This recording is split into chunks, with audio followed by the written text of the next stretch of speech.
Good afternoon. It is August 19th, 2024. You're listening to a Little Column A, Little Column B, hosted by Will Limnos and co-hosted by Zach Bishop.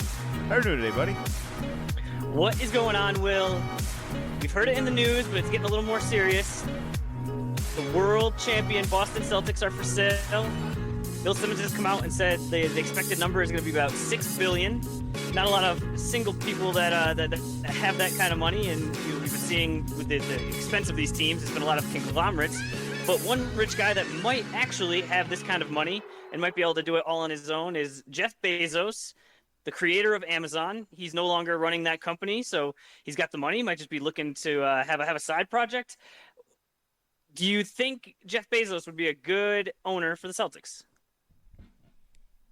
They're basically for sale because of how successful the NBA has been at making money, and that they're forcing people that are going to have to be groups, as we've talked in the past, that are going to be able to buy this. Now, I still think the idea of a single kind of owner is probably the more fluid way to go about this, especially the tradition based on it.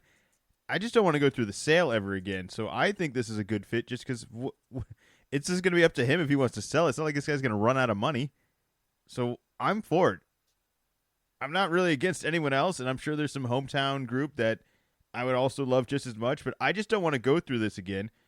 I want this to be the end-all, be-all. Like, throughout my entire lifetime, this owner is the owner of the Boston Celtics. Now, I doubt that's going to happen, but that's what I'm hoping for, and I think the best chance of something like that happening is with somebody like Bezos. Now, the advantages of all that, I who knows, man? Maybe a new crazy stadium is something somewhere, but I mean, we've kind of always had nicer stuff. It's not like we've ever had a trash stadium in my lifetime in any of these locations, so I would love a new one. I'm sure Boston would appreciate it. I'm sure the construction would be a nightmare, and I don't know where you're going to put it is always going to be the conversation, but I want to have a guy for years, so I think that works with the guy that has that kind of money and that kind of cash flow. So is there any really objection against it, though? Like, why would you not want that? Just, it's not specifically to Jeff Bezos. It's just the super rich billionaire guy that comes in, has had a ton of success in other industries. Obviously, you're a billionaire. You know, we've seen it, but that new owner syndrome, you know, you see over in, in Phoenix, comes in, goes and makes the big swing for Durant. And, there's really not a lot of depth. Ballmer comes in for the Clippers and, immediately is trying to do something.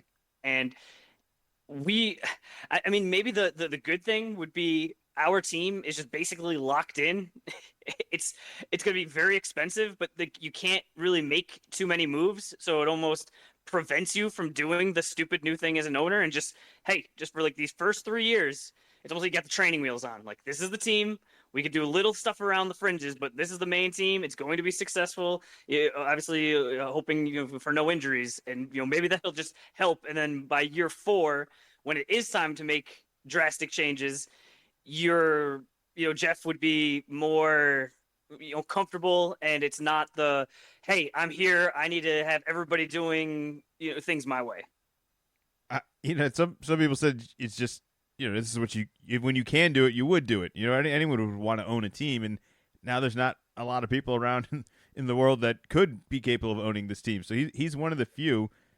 I don't know if he's trying to gain some likability out of all this, and I'm sure Boston fans will love him some days and hate him the next, but I don't think people across the country are going to be affected by it at all. I don't think it'll change his likability in any way, but do you think this is something that's actually going to happen like sooner, or you said we're locked in for the next couple of years, but what if this takes a while to actually transfer over the sale, and that this new owner isn't really stepping into the ownership role for a couple of years, and that is where we're going to have to make some really major decisions on either keeping this together or figuring out a new way to afford it.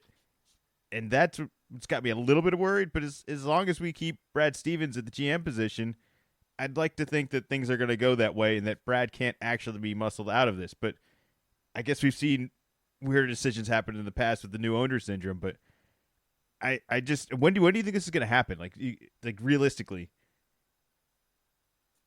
it's not going to happen quickly. You need to get together, $6 billion. It's a TV show, but we watched Succession, and just getting that sort of capital together, and it's not as simple as, you go to the grocery store and you buy a gallon of milk. It's all right, you need to get some of this funding together. It's probably not all 6 billion at once. There might be you're not just getting cash. There might be, I don't know, Amazon stock. There could be buildings. India I don't too. know exactly. What's that? India too. Yeah, right. Could be could be a lot of things here. It's a deep succession. It, You'll know it if you've seen it. It's a real disaster. Be like, really, this is how the rich do business. India too. Really, that you make that kind of mistake? That's yeah. That's very fitting. I don't think we're even seeing it with Minnesota, where they had a buyer, but then Minnesota got good, so the expectations have changed, and now it's just a huge legal battle that's going on. I think with the Celtics, there's a little more of you know what to expect. It's a premier franchise. The reasons for selling, seem to be, hey, we've made our money, we've had our success. It is kind of part of a succession plan with the elder statesman, being in his 90s, but I don't know if like the younger guys, if they want to be totally out of it. But I don't think, Bezos is going to come in and say, yeah, no, it's cool, I'm just going to own it, but you guys still get to play with it as your toy. It's like, no, I'm the guy. I get to walk around. I get to show off. I'm the owner. I'm sitting courtside. I'm doing all the things, all the cool things. The new Steve Ballmer Stadium hasn't opened yet for the LA Clippers, but I do think once that opens. Oh no, it just opened. It just opened last week for a concert. So sure, but we're not going to get obviously not for basketball, but yeah, it will open on time for basketball. I need the NBA feedback of a fan from that. I can't just go off a concert. It could be a completely different experience. And also, these first times here, things are going to happen. You haven't done this before. I don't care how prepared you are. It's still a first time for them, and I'm sure they'll get through some hiccups. But I think once that finally opens and we get a little bit more of a fan experience response, being like, well, this stadium offered this, and I didn't realize I wanted it, and now I can't live without it. And those sort of luxuries, I wonder if they're going to just spread across the league. And I think it would be exciting if we were one of the areas that actually had something like that. And now, obviously, nostalgia, I think, is still going to tower over this. So I'm not saying let's redo MSG or anything wild like that. And maybe even Boston is a drastic thing as well. But, if we had another arena, if we wanted to do some things over again, if we had a big owner like this, I don't see how it would downplay the fan experience. I think it would just add to it. Like, if anything, the changes that Ballmer wants to make, like the cool fan things, are like, well, if you're really loud in your section, there's a chance you could benefit from this. Like, if that's accurate and like realistic, I think that does nothing but benefit everybody. Let's get the people that are really making the noise the attention they kind of deserve. Let's get those guys a T-shirt. It's not just anyone that could afford the closest seat out of range of throwing us. So I guess I'm for that. I have no idea what the new ownership is going to do, if they're going to have any interest in doing this at all. I would prefer Bezos over the group that owns the Red Sox. I think it might even be called like the Fenway Group. And they just, from all the stuff that I've heard, have just like run the Red Sox into the ground, basically pretending like they're this, middle of the road franchise. And I don't want to have to deal with that. The same way, the Bulls fans have to deal with their ownership, knowing the owner is fine with being mediocre, just making a profit, just enough, but has no interest in actually winning championships. And that would just be so frustrating to know that the people at the top, didn't fully care, weren't fully invested. Oh man, is that really a possibility? I don't want to think of it that way. I already, the Patriots are going to go for sale eventually soon here too. I don't know how long that could possibly last either. I mean, Kraft is already old. You don't think it'll just go to his son? Maybe. Is everyone else going to be all right with that too? Like, I just wonder. What do you mean everybody else? Kraft's the owner. He's the big boss. He tells it how it is, and that's how it is. Okay. Would you be all right with that? I have no like way to change it. If the owner wants to drop it down, I mean, we've seen that it usually doesn't work that well going to the sun, but I think I don't know how it would be different than anybody else. We'll go through a transition period whether it's that or something else. Either way, I don't like that. That's probably not going to be fun. That's probably not going to be helpful. But I think I think that it's his inevitable. son is already involved, and it's Kraft's pretty old. I don't know how old his son is, but it's not like his son is like 22. It's gonna be like this young kid that's gonna be inheriting the team as the owner. It's like he's a grown man. He's been a grown man for a while. It's going to be a lot of change. We're not talking about the Patriots this week. I've put it off till next week. I couldn't do it. I didn't want to do it. I'm still working out a way to say something nice about them. It's going to take at least another week. Last week we recapped, what did we do? South, AFC, NFC South division winners. Ranked them all. Gave a couple fantasy tidbits. Any cleanup facts from last week? Anything you wanted to add that you missed? Not so much from last week, but just since last week, fantasy football is starting to get fired up. I've been activating my leagues and kind of going over and starting to look at historical performances, and I've been crunching some numbers both for just different people in leagues and players. There's already been a keeper rules controversy in a league that I'm in, so it's just nice. You have football, then you have football and basketball, and then there's kind of this whole summer period where you're not constantly checking your team and being invested, and it's nice to like just around the corner. You're gonna start getting alerts. You're gonna start setting lineups. You're gonna have a team. You're gonna very soon we're gonna be deciding our happiness for the next 3 months. What's the controversy? Are you in more than one keeper league? Is that a league I'm in? Yes. No, it's not the league that I'm in with you. The controversy is the rules were written that wherever the guy you drafted, you lost if you kept him. I think it's when you keep him this like a second time, it moves up around. So if you drafted a guy in the 5th round, then you kept him. So the next year you lost your 5th round pick, but then I think the year after you would lose your 4th round pick as kind of you just couldn't keep, like, if you really like lucked out and draft like Puka Nacua last year, like every year you'd have to lose a round better. And so we had wrote that rule in, but then the problem was well, what if you keep your 1st round pick? You can't go any higher than 1st round. So we were trying to figure out, well, was our thinking that you couldn't keep someone in the 1st round, or was our thinking that it just you lose your 1st round pick, and 1st round picks are more valuable than exponentially more valuable as the ones behind it. So there was some controversy in trying to figure that out. I think I'll stick with you just get to keep them for only 2 years, and you got to move on. Oh, well, in this league, you can keep them for 3 years. But the problem is that with 2, it's not that long ago. I think with 3, I think people are just going to legitimately forget.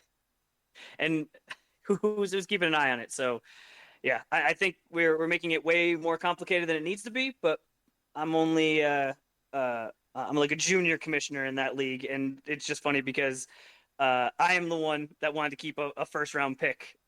So I was very, I realized that I'm biased, but, put that all up front and said, hey, this is how I would like to do it. But whatever you guys decide on, I'm cool with it. You just got to let me know if I have to change my keeper. It certainly sounds like an advantage. You get to keep one of the best players and continuously lose only the same pick. But I guess that's still the best pick you can lose. We're giving away future picks already. I don't know. That sounds like a really hands-on GM ownership kind of thing going on. I don't know if I want to be making that many decisions. But like as you said, the juices are flowing. I did a bunch of mock drafts. I'm already lost. I went through last week and now this week and picking my division winners, and I don't know if anyone's good at football anymore. And I don't know if it's me just starting to dislike the sport more or not want to agree with anyone and saying like, no, these guys are good.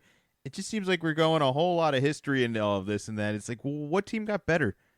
Or do bad teams just continually get worse? I have no idea. I don't think any of the teams are really that great, or maybe there's just not a clear dominant football team, and maybe there never was. But I'm struggling. I think there's some real bad teams out there, and fantasy-wise, I'm just crossing off teams and being like, well, that offense is going to suck. Well, these guys are going to play in this division. That's not going to work out. I don't know what I'm going to end up with. I'm going to really end up with some really bad leftovers is the problem. But too many mock drafts will do that is really what I'm blaming for right now. But let's start with the AFC West. I think the only consistency we could say is that Kansas City has kind of dominated this division over the last couple of years to continue with Patrick Mahomes. This wasn't the cleanest victory last year, and I know it all ends well for this team, but they didn't have a really good regular season, if I remember correctly. Like, do you feel like this team was dominant at all last year? Like, it was just until the playoffs. Like, I think this team was under 500 at points of last year. I don't think it quite got that bad, but for a team like the Chiefs that you've come to expect, a certain level of excellence, they lost on Christmas, and it really looked like I don't think they were ever in real danger of missing the playoffs, but it sure looked like they might just fizzle out. But I'm putting the Chiefs with Mahomes in the category where it used to have the Patriots.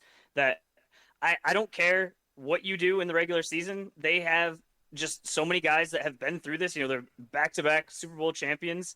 And just when you have Mahomes back there, if you are expecting him to lose, you are going to be on the wrong side most of the time.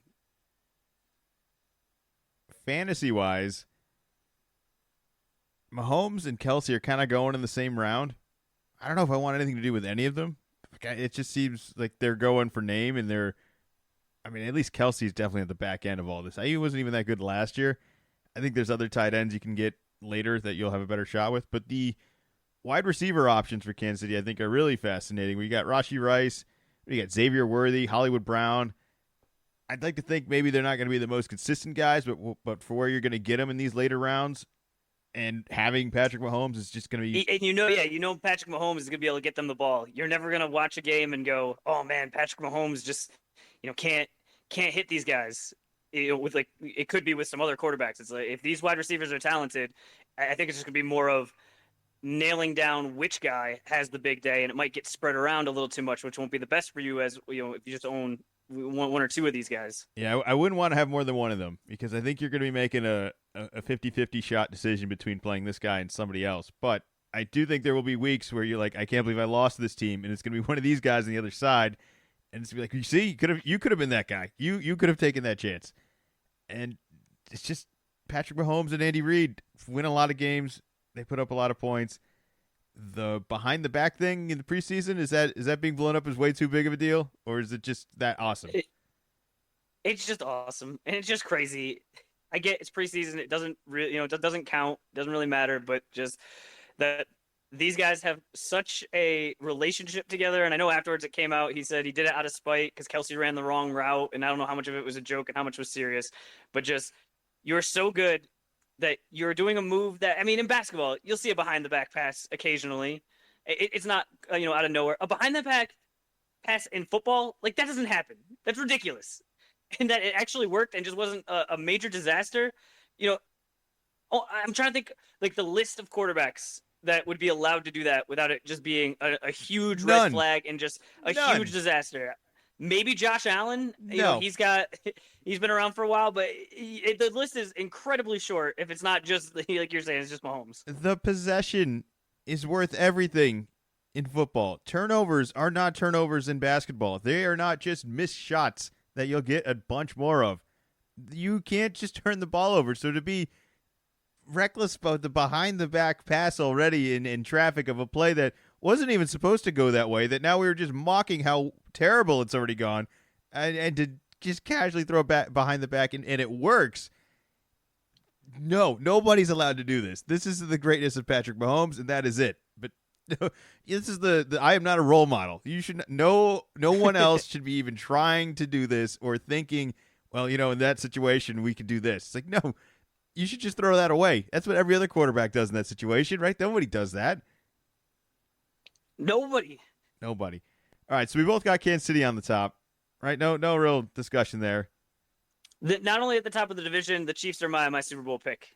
Oh, all right. Yeah, no, I don't know if I haven't really come to a decision yet. I don't think I'd pick them, at least not just purely out of stock like this. I just think they're certainly proven, and until they get knocked off, I get it, but I don't think it was that pretty last year, and at some point somebody's going to catch up to them. I think we were saying the same thing, or maybe not you and me specifically, but the media at large was saying the same thing about Brady. About this team sooner or later they're going to figure it out, and one of these times Brady's not going to figure it out, and then just time after time, if you were going against Brady, most of the time you're in a bad spot. And so after last year and after their struggles, even deep into the season, like I said, losing on Christmas and just kind of getting in that funk, I think I'm not going to be betting against Mahomes until further notice. What I will say is I'm not going to panic if they get off to a slow start or if we're 8 games in and it's like they haven't looked like that team yet, because they did that last year. So maybe I'm just being cautious in that even all of these players, fantasy-wise, early on, if they struggle, that doesn't mean later perhaps in the playoffs when it's most important, Rashee Rice can't win you something. Like that might be the difference later on. All right, any other fantasy tidbits you got for Kansas City? Yes. Yep, for Kansas City, you kind of mentioned it a little bit, but I am staying away from Travis Kelce. Travis Kelce was my keeper for last year, and he has slid down, and it makes sense, but I still want to stay away from him. They are back-to-back Super Bowl champions. If any team is going to load manage a player, it's the Chiefs, and it's going to be Kelce. And it's going to be incredibly frustrating when he's turned an ankle and it doesn't seem that bad, and then he's sitting for 2 weeks because they know, hey, we just need him ready for the playoffs. And I think he is going to have some monster games. He's still very talented, but I think over the course of the season, you're going to find yourself slipping when you used a third or fourth round pick on Kelce rather than somebody else, and now you need to come up with a backup. And at the tight end position, it's just trickier than if you had we're trying to cover for a running back or a wide receiver, or really even a quarterback. I couldn't agree more. I think that's a trap. I think regardless, when you see Kelce on the board, you're gonna be like, oh wow, I can get him here. It's a trap. And you're not going to be wrong, maybe even on a points per game. But when he sits out 4 or 5, and your team it's just not going to be able to recover. All right, I imagine we're going to differentiate a little bit here at number 2. I went with the Chargers. I don't love it. I don't even know if they have a quarterback right now. I saw Herbert maybe threw a couple of passes today in practice for the first time. I don't know which of the running back Ravens leftovers I like out of Gus Edwards and J.K. Dobbins for this team, but I like Jim Harbaugh. I think Jim Harbaugh is going to do enough in this. I look at some of the other Broncos and the Vegas schedules that they have a way harder schedule. The Chargers, based on just projected wins for Vegas next year, all the Vegas predictions on the odds on the victories for each team, the Chargers have the second easiest schedule. So I'm basing that entirely on this, that I just think none of these next 3 teams really have any of their shit together. But I think the easier schedule will benefit this team, and assuming Justin Herbert does play, I think they're going to have a big advantage at quarterback over the next 2 teams, and that's just enough to finish second in this. Now, that might not be even a close second. This might be an ugly second. What do you got for the Chargers here? Did you go with them at 2? I did go with them at 2. I think they're better than the Raiders and the Broncos.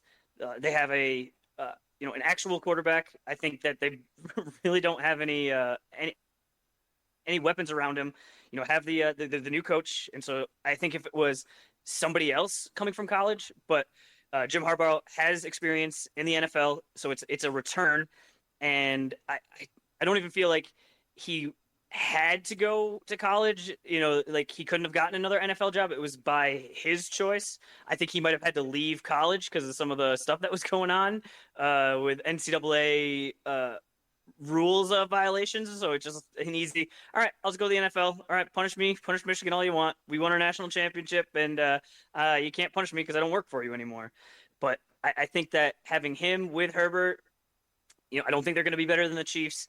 But I just think that duo together, despite not really having the weapons, like you're looking at the at the rankings, it's like Herbert is the weapon, and when it was Mahomes is the weapon, and then it's right behind him Kelce, and then you have other guys. But yeah, the Chargers, I am concerned about that.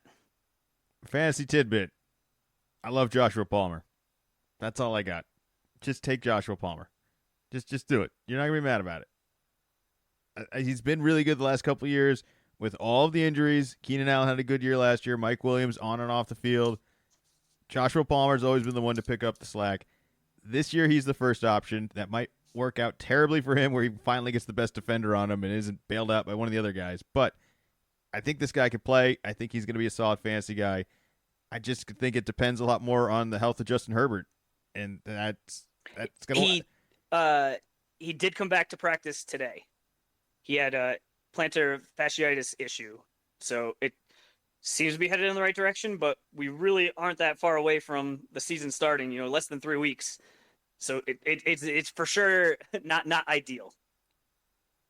All right. Any other fantasy knowledge you got for us? Nope. Just one nugget per division. Denver Broncos, number 3. I guess. I don't know. What is this team doing? I just thought they had a coach that's at least coming back for his second year and not a first-year coach. I don't know what either of these teams are doing between Vegas and Denver here. They're just a big mess. They somehow couldn't afford to keep the young talent that they had. They don't have Jerry Jeudy anymore. They don't have they lost another wide receiver. They're keeping Cortland Sutton. Maybe that's enough. I don't know. Javonte Williams, the once was supposed to be a big deal, tears his ACL, kind of comes back a little bit last year, really quiets down. His draft stocks dropped a whole lot. I don't really like either of these teams here. I'm just slightly picking Denver a little bit more for the second year coach over a first year coach. That's it. I mean, what's the nice thing you could say about either of these teams? Minshew mania. That's it. The mullet is back. I had the Raiders at 3, the Broncos at 4. I was not impressed with Sean Payton. You were very, very high on him coming in. Not sure if it was a Sean Payton issue or a Russell Wilson issue. So I guess we should find out that this year. But Raiders at least came out and said Gardner Minshew is our quarterback. He can really be up and down. I think he's better as a premier backup than probably as a starter at this point. It's kind of like the idea of Minshew is better than the actual, where the Broncos have not decided who's going to be their quarterback. So they can go with Bo Nix, the rookie. They can go with Jarrett Stidham, which I feel like we've seen enough of, or Zach Wilson. Anytime Zach Wilson is in the mix, you're in trouble. Like, come on. We've seen Zach Wilson, and everybody needs a warm body as a backup or a third string. But if you're seriously going into the season going, this is our best option, I don't know how you're going to put them at 3 and not at 4. Look, there's just as many examples of Minshew at this point, too, though. It's not like we haven't given him the reins more than once. Look, he's a miraculous backup. I don't think there's a guy I'd rather have coming in off the bench. But as a full-time starter, it's not like Minshew's really capitalized off of any of this. And it hurts me to say that because it is fun to root for him. And I do kind of want him to be good. I do think every time he's come in and surprised all of us, it's been like, well, what would happen if we gave this guy the reins? But I don't think this is the team to do it. I don't think this team's good enough to really benefit from his skill set. And he needs to be like a Brock Purdy situation, I think, to be successful. He just needs to have a ton of weapons around him and just be good enough to be that bare minimum. But I don't think he's good enough to take like this Raiders roster over the top. Well, that's where I think what also helps him is having Devontae Adams, who's just an absolute stud. So Devontae's he's way better than anybody that the Broncos are going to have. Yeah, what do you think of the tight end Brock Bowers too? I'm hearing a lot of hype, but I feel like when was the last time we got a young tight end where they actually lived up to the hype for not just like a few weeks? So I'm cautious. I'm cautious at this point. I just think where you can get him, I mean, you might drop him the next week anyways. I don't know, and then it might be something. It's more like calling dibs in a draft of like, if I don't want this, I could drop him later. But I get him first, and it gets to be my decision for that. That's true. Yeah, looking at where where he's going, you are getting to where you're probably in a standard league, getting to either like the flex or just kind of into the bench. So kind of a little more of a flyer. And yeah, like you said, if it's complete train wreck, you just chalk it up and you move on quickly, and not something that where there might be some other guys that you feel compelled to hold on past. When you should like, I should have dropped this guy, but I just had to hold on hope. Do you think Gus Edwards and J.K. Dobbins have like the same agent? Like that was a package deal? They both ended up in the same roster after being the backups over there for each other multiple times? I do not know I do not know the agent situation, but that would be funny. All right, I got a great idea for you. And you know what? I don't really want to think too hard, so actually, I got a great idea for you as well. When I did it, I did the research at like every team. I was like, all right, what's kind of the offseason news? What are the names I've seen on other teams that I'm now recognizing are on another team? And I saw one of them, and I was like, wait a minute, did I just miswrite the other one like by mistake, thinking like I Right? wrote down Yeah, just like a backup from the Ravens gets hurt. At the worst time. I had to Yeah. physically go back and double check, like legitimately, the roster of the Chargers to confirm that I wasn't going insane. That I saw in a mock draft that there was Gus Edwards and J.K. Dobbins both drafted and both on the Chargers. I was like, no, that doesn't seem right. Like, why would they do both of them? I don't know. All right, that's it for that. You get no more fantasy for this, right? We're good. Nope, all good. Moving on, NFC West. All right, finally, maybe we got a couple good teams here. All right, I don't want to talk trash to Kansas City, but I don't know if they're going to have the greatest regular season. San Francisco 49ers, I think, will have a very good regular season. I think they've consistently had good regular seasons, and despite all the Brandon Ayuk, he's in, he's out drama, he's still in for right now. They still got Brock Purdy. I think Debo is healthy for who knows how long, but for the moment, he is.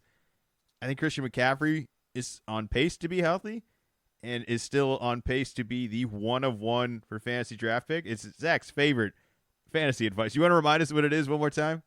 Yes, this is my fantasy advice. This is for the NFC West this year. You may have heard it before, but I might be quadrupling down at this point. Don't overthink it. If you are in a keeper league, if you are drafting at the top, do not be concerned about his preseason injury where he's not going to play in the preseason. This guy's a veteran. He does not need to play in preseason games. We all know exactly what he's going to bring to the table. Draft Christian McCaffrey and thank me later. Will, did you take this advice last year? I did. But did you win a championship last year? This isn't advice. This is saying, hey, we've all universally ranked one player. Of all the things we agree on, we agree this one guy should go first. That's not fantasy advice. That's fact. I asked you a question. Did you win the championship with Christian McCaffrey last year? All right, that's different. You asked me if I took the advice. I didn't. I followed. You take the best player on the board available, and I did. And that was the advice you heard from me. Oh, I'm the one that gave you that advice, way before anybody else. This has been years in the making. I've been trying to help you. Groundbreaking advice. It's a miracle that you don't win every league with this sort of advice. If you just have the first pick, it seems to be like you're really good. As long as you draft Christian McCaffrey and you don't do something silly, like keep somebody else. That's a miracle. So it's awesome. It's great to hear that you only win leagues where you get the first pick and get Christian McCaffrey, and that the only other leagues you win are when some other idiot doesn't take him at first and you have the second pick. It's great advice. I think everybody should take it. Is there anyone else on this team? I think, but in all seriousness, he is one of one. But I think that he is like a magnitude higher. Like if you were to have tiers, like he's in a tier by himself, and then the next guys. So I think like the difference between 1 and 2 is like a bigger jump than say like the difference between 2, 3, and 4. Are you touching anyone else in fantasy here? Debo's a little pricey. Ayuk, I mean, is he going to come out and say like we're good, or are we're going to go in? I don't think he's going to play. All right, so we're going to go into the season with weird vibes. He's doing like bad vibes. He's not doing the traditional holdout because he's going to practice, but it's like he's not practicing. It sounds like he's just kind of being a nuisance to try to get moved. But it always seems like I think he's young enough that this will get taken care of. Anytime a player is held out extensively, it's almost like the signal, and it's usually more running backs. It's like they're done. Like this is it. Like this did not work for them. I don't know if it's like exactly getting blackballed, but I think that the ownerships take it very seriously if they take it to that level. So I don't know if it'll be for the 49ers, but I think he will be playing sooner rather than later. I don't think it's worth the risk of drafting him. He may miss time during that trade. That's going to stink because that could be as early or as late in the seasons, whenever, but I don't love that Debo's never really super healthy. I'm sure there'll be moments where he's the best player on Sunday. I think Kittle's I think I'd prefer to take a swing. I prefer to take a swing on Debo than on Ayuk. But that could easily change, in the next 2 weeks before most of us are doing our drafts, and you find out, oh nope, we're all locked in. He signed. He's happy. Everybody's happy. But I'm just seeing, third round versus fourth round for Debo, and just it, those first picks are so important. And if you miss, it's really hard to fix that unless you really get lucky and get a Puka Nakua. But those guys aren't just around. Your Achans. They're just not there to just pick up, and you don't know until basically it's too late. So I would much prefer those first 5 picks to really not be taking any too craziest of risky swings. Do that. Once you get into the 10th, once you're starting to fill out your bench, that's when you go and say, hey, I'm only going to need this guy with either he pops or, when my stud wide receiver is on a bye. So I only need to, use this guy once. I think I would take McCaffrey, and I think I would settle for Purdy late, but I don't think I'd touch Debo, Ayuk. I think I'm over Kittle at this point, too. I think that name is the only thing that's giving you any interest, but even the last couple of years, sure, there were some good weeks, but I don't think it's worth any expense on it. I wouldn't do that. I'd be okay with Kittle as just later rounds. You decided to just kind of wait on tight end. You didn't get roped into Kelsey, and just as all right, I don't want the worst tight end, but just kind of more middle of the road. He'll be fine. He's not going to kill your team, but probably won't win it for you either. As good of an actual football player he is, his fantasy numbers don't line up with it. Like, he's impacting the game more than he's impacting your fantasy team. That's fair. Number 2, I got the Rams. I'd be curious to see if you got anyone else, but I think if you were looking for a team that's going to be loaded with fantasy options, I think it's this team. I think Kyron Williams was cooking last year. I think he's been a really good fantasy running back. I think Puka Nakua blew up. That's all expected. I think there's some doubt around Cooper Kupp, but I do think there's still a scenario where he comes back later, and his price tag has certainly gone down more than it's ever been before. And there's a scenario where I think this team is going to be the best offense in the league. Am I crazy for hoping for all that and just saying, well, this plus this plus this means that? I don't think so. As I was going through these teams and I was looking at the weapons that they have and the fantasy options, and just seeing how they'll have 3 guys before some of these other worst teams don't even have 1. And starting it all off with Matthew Stafford, who I don't know if I could consider a weapon, but just all the guys that he's able to throw to, I think they're going to be a better fantasy team than a real life team. Did you have him at 2 as well then? Yes. Yeah, I agree with the fantasy thing. I think fantasy-wise, you're going to think this is one of the greatest teams in the league, and it's going to be somebody who doesn't even watch on Sunday that's just crushing the fantasy numbers between the numbers and doesn't even watch the team. And it's like, the Rams are best offense in the league. They must be really, really good. It's like, I don't know. I think they'll be all right. I think they'll be better than the next 2 teams, but I don't know if they're better than the Niners. Like, I still don't know if I'd pick this team in a playoff game. Than the Niners. But there is a chance I think they win more regular season games. I don't think they'll be a better playoff threat than the Niners, though. Oh, no. So just to put some numbers in front of you, we mentioned before the Chiefs and the Niners are tied for Super Bowl odds at 6-1. The Rams are 30-1. Yeah, it's a big jump. They are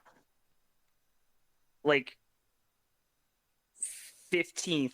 They're 30-1. That kind of puts you middle of the pack to win the Super Bowl, or that's what the odds are right now. All right. Anything else on the Rams? Nope. Just yes. For fantasy, you probably want to grab some of these guys. Yeah, I would. I wouldn't hesitate for it.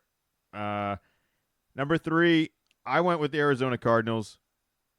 I thought they had a little bit of buzz towards the end, a little healthy Kyler Murray, perhaps a high draft pick of Marvin Harrison Jr. will just fix everybody's day here. That's just immediate. There you have an offense now. I just didn't want to go Seattle Seahawks over them. I thought Trey McBride really closed out the year fantasy-wise as a super sleeper tight end, and is a little pricey this year than I would like him to be, but I think this is a tight end I would be okay taking in that kind of 5th round range. I do think he'll end up being worth it for that. But It's mostly a negative towards Seattle. It's not a whole lot of positives towards, yep, Arizona's doing all of this. I mean, what other excitement does Arizona really have other than they added a really high draft pick and they have a quarterback that can maybe be a threat? I don't trust it. You don't trust it. I flipped him. I You don't flip. flipped him. I had it flipped. I had the Seahawks and then the Cardinals.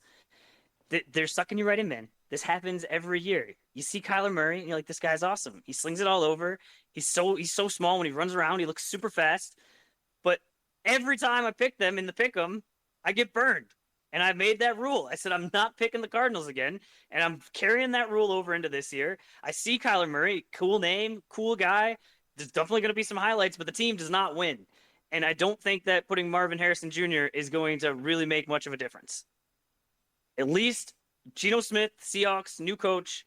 Geno's going to be okay. You were way higher on him in the past than I was anyway, but they still have DK Metcalf. I think that Metcalf is getting older, but I think he's still got enough in the tank that, unless Harrison Jr. really takes off, he's going to be. I think Geno and Metcalf will have more success than Kyler Murray and Marvin Harrison Jr. Oh, man, I don't know about that. I actually think I'd want to draft Kyler Murray for the first year. I think he's going late enough. And I would try to pair him with McBride. I would go for that. Look, the Geno Renaissance, I've been all over the last couple of years. I guess I just thought this year, well, what am I hoping for that hasn't already happened the last couple of years? This is going to get better or this is going to get worse? It's not exactly trending as better. It seems like the Geno Renaissance is already over. And I love all the receivers here of Metcalf and Lockett and Jackson Smith and Jigba. Great offense here. There's definitely potential, but I just think with Geno, they're still capped at that ceiling that's not that high, and that's something I hope Kyler Murray is going to overcome and hopefully lead to a lot more victories than what Geno's going to put together here. Who's even Seattle's coach, by the way? They got a first timer, right? The Seattle coach, it is Mike McDonald. Good luck, Mike. First year coach. You're betting on that over Arizona? You think the first year? Yeah, dude. I get sucked into this all the time with the Cardinals, and you think it's all flash. It's all flash. There's no substance. All sizzle, no steak. What's the wide receiver you would take on Seattle? Are you paying for Metcalf or are you waiting for Lockett or Nick Jigba? Let me see where Metcalf is going. I got him like in the mid-fourth right now. I don't have all the rankings, but yeah. And then I got Jackson Smith and Jigba. Yeah, I'd be fine. I'd be fine with that. Late fourth pick. I think I'd rather Jackson Smith than Jigba still. I thought he at least had a little bit more going for him, and I think Metcalf and Lockett are a little bit more fragile than that guy. I mean, I guess they've all kind of missed some games too. I don't know. Lockett is deep now. He's definitely getting up there in age, and you know the name, but there's a little bit of he's still in Seattle. That's from a while ago, so I think he's going to be a little more of a late flyer. All right, well there we go. To the West divisions, another one down. 2 more weeks to go. Drafts are coming up. Anything you want to add for all this? I mean, it's just the juices are flowing. We're almost there. Like we're almost there.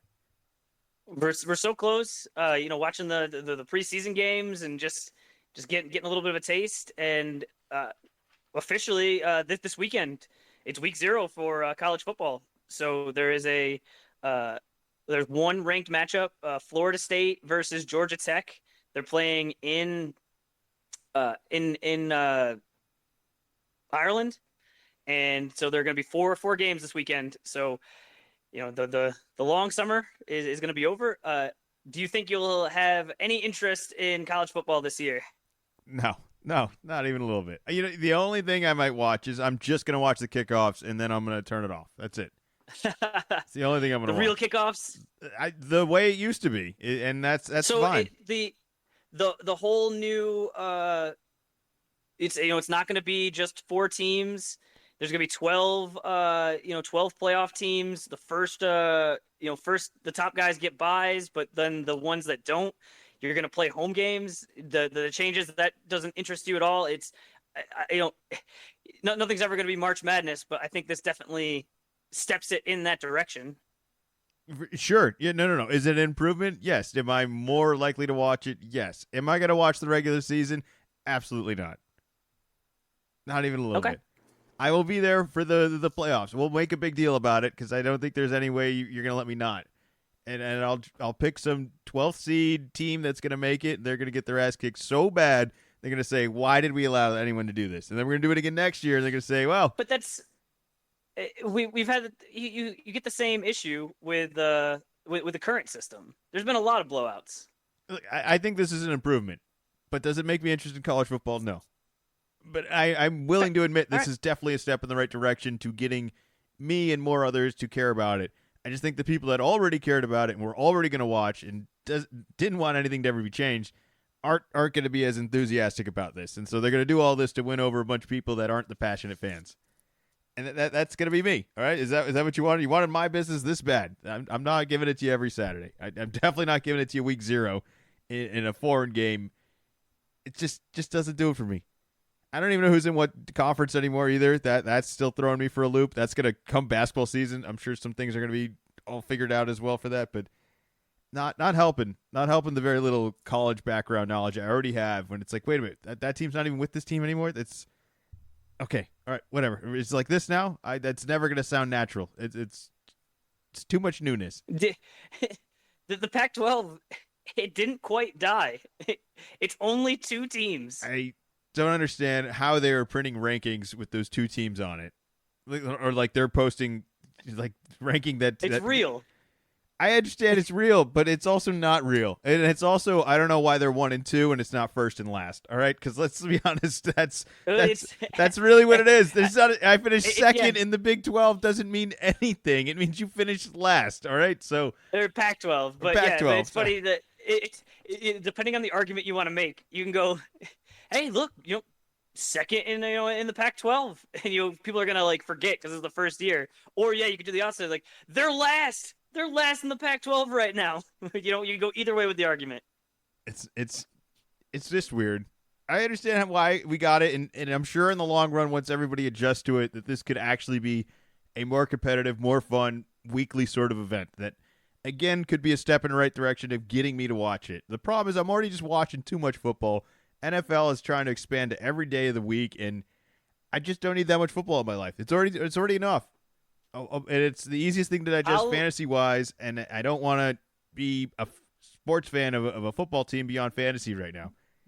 These Patriot struggles are going to be more than enough. I don't need college woes. I don't need I don't need we're the 14-point favorite going into Saturday and that it's tied going into the 4th. I don't need that. I don't want that. I know you seem interested in that, but I don't want it. This sounds like you're getting flashbacks to me forcing you to root for Michigan State last year.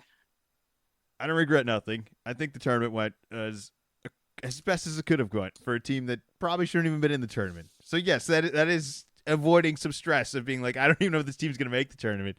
And now if I pick a college team and it's like, wow, you couldn't even pick one of the 12, I'm going to feel like really out. Like that's not going to feel good at all. It used to only be 2, like for my entire lifetime. It was just 1 in a bowl game. And now it's 12 and I can't even pick one of the 12. Yeah, no, I don't want to be left out of that. Don't sign me up for this. They're a whole bunch of kids making way more money than me at this point. They don't need my support.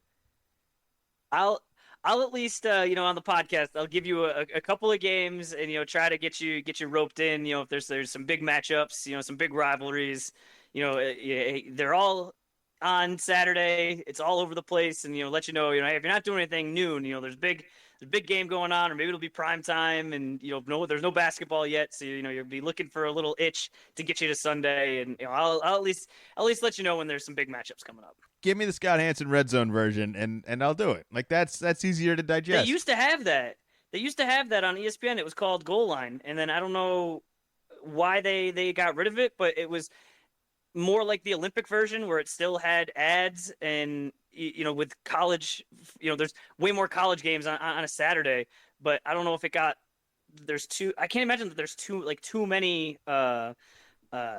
Services. It's like ESPN still has so many games. I'm shocked that they weren't able to, or like they haven't brought that back.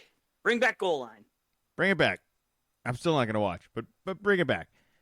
All right, we got about 10 minutes before we get out of here. Let's do a little NBA schedule release topic here. We've got, what do we got? Opening day. We've got some notable matchups. We've got some holidays. What would you like to talk about first for the NBA schedule release?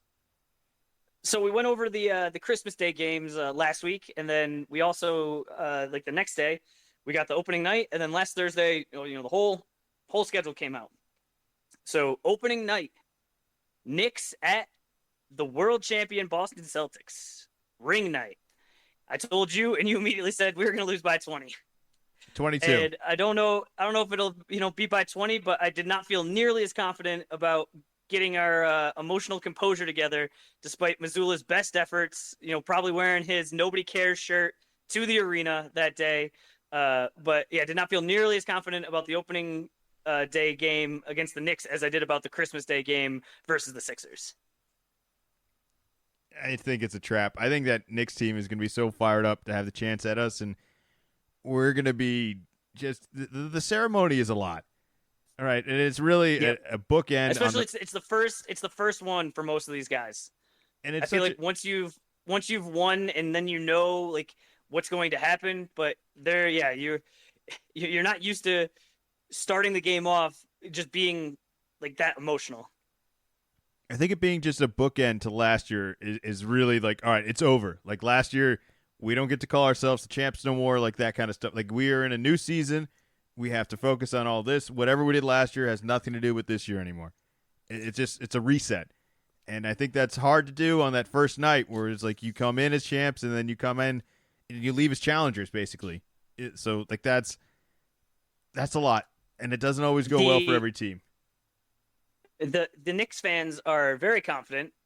The ones that I follow on NBA Twitter, there's been general discussion about saying, "Oh, is this how we're going to start and end the year? Game 1 versus the Celtics, and then Game 7 of the Eastern Conference Finals against the Celtics." So they're very confident. They should be. I think this is a game that you could really jump on a team. Even the most experienced teams. I feel like the Spurs always got crushed after this. I feel like the Heat got crushed after this. It's I don't know if the Warriors what direction they trended after their championships, but it's not unheard of, and it's not like the team that gets blown out in that first ring ceremony night struggles the rest of the year. That doesn't always happen. It's just that night. So we'll be fine. It wasn't that long ago. It was a few years ago. We had the opening night against the Knicks. We were not victorious, but I think it was double overtime. I don't think it was quite triple overtime, but just a very, very exciting game. So the Knicks being good and going against us, and with them having that confidence, I think it's going to be a great way for the Celtics to start the year off. Any other matchups you want to talk about from the schedule release? Sure, I got some notes, and let you pick which ones you are going to clear your schedule for, and which ones are more if it's on, it's on. We have Klay Thompson will be going back to the Bay Area to play the Warriors on November 12th. That's going to be part of the NBA Cup group play. We get a finals matchup.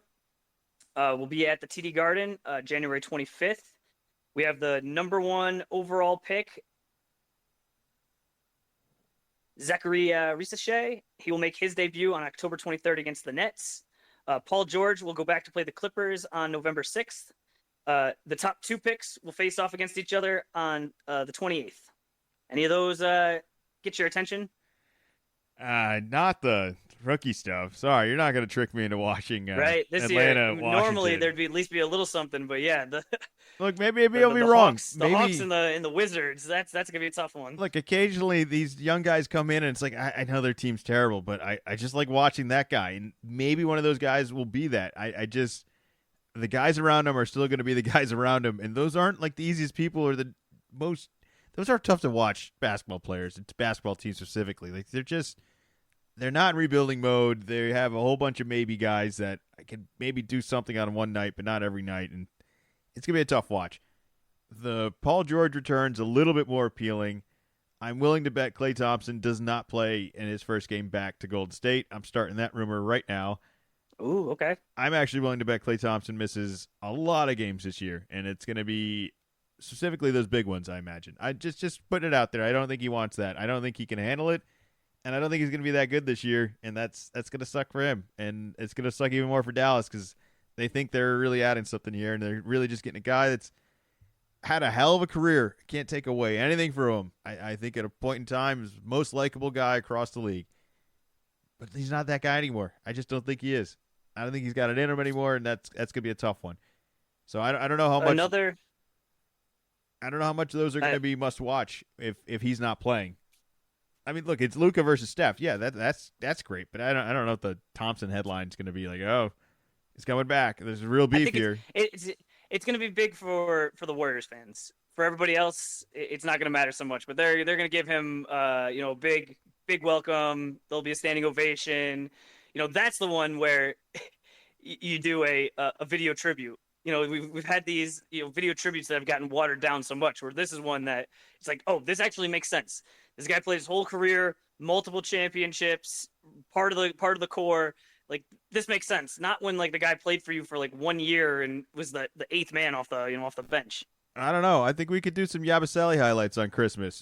Philly and Boston. Let's make that happen. You don't think Yabusele's earned it? I'm actually bummed he's not on our team and he just signed with Philly. I really wish we brought him back after the Olympics. I feel like you didn't like him that much when he was on the Celtics. Hated him, but in the Olympics, I loved him. You were like he's just so frustrating. I think his shooting. He helped guard Giannis. Sometimes you just needed a thick body out there, and he was able to. No one's shutting down Giannis, but could at least use up those 6 fouls. We don't have Grant anymore, and we haven't faced Giannis since, and it feels like we've just been like, well, we don't need that anymore. It's like, yeah, we do. We don't have Grant anymore, and I thought Yabusele would have been perfect for that. My frustration with him, it really wasn't ever his decision making. It was that I could see this guy wants to be a good shooter, and he's just not. And he's really not going to be much else if he can't spread the floor out for that. But in the Olympics, I don't know if it's being a little bit closer, probably a huge advantage to somebody like him, but he was able to actually shoot, and that made his drives and his annoying offensive rebounds just brutal because he was also making shots. Like he's just a huge athlete. He's just, if he can't shoot, not really much of an advantage to it. So I wish him luck in Philly. I wish him no luck in Philly. Speaking of Giannis, this will be the first time in 6 years that the Bucks will not be playing on Christmas.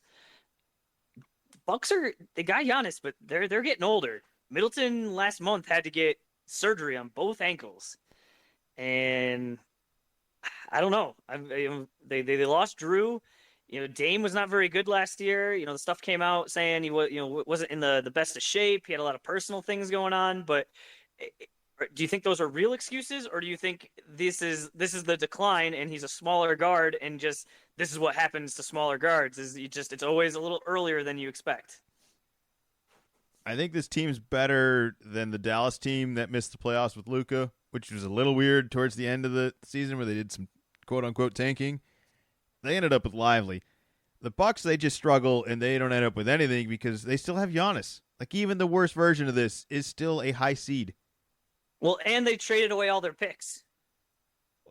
Yeah, so they obviously don't want to tank for all that, but I think it wasn't really Dallas's choice to tank a whole lot there either. If you asked them if they'd rather be where Milwaukee's been the last couple of years, I think they would take it.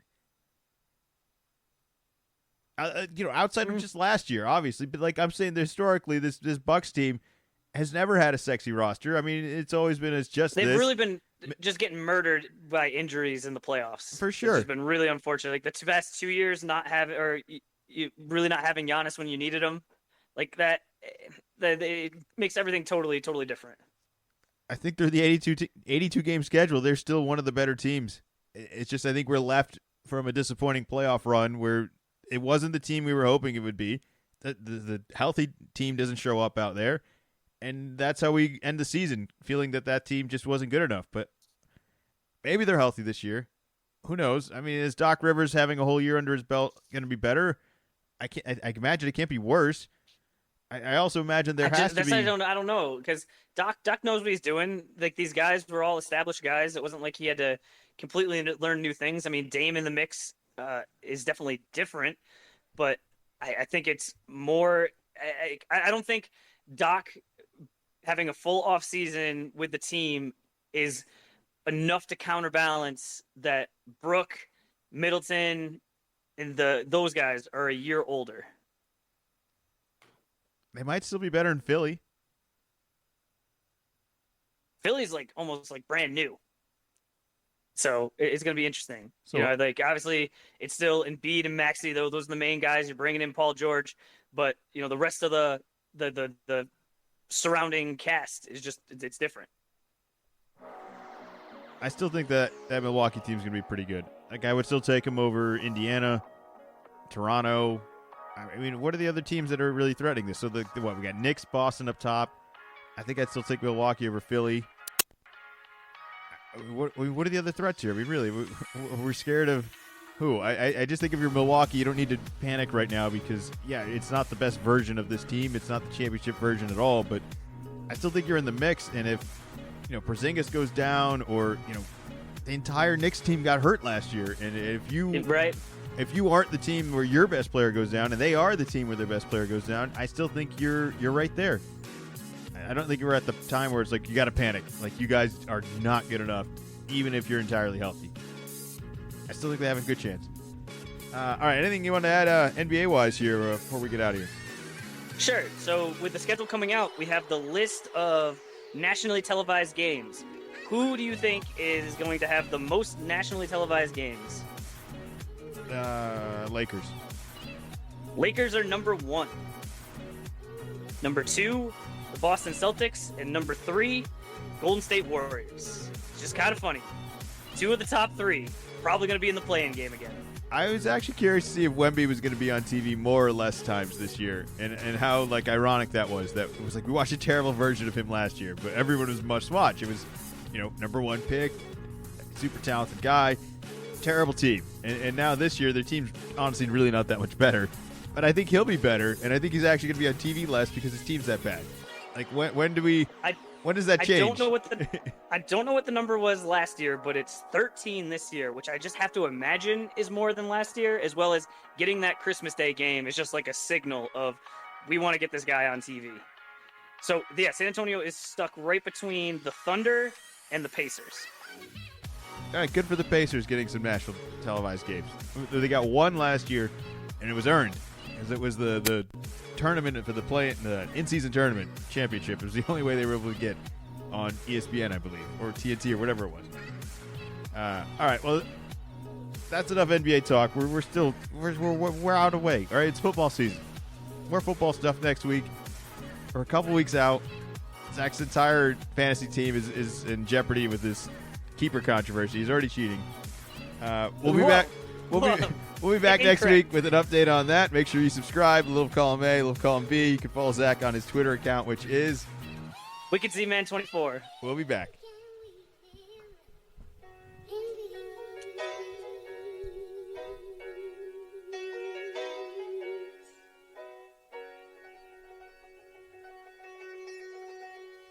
Little column A, little column B.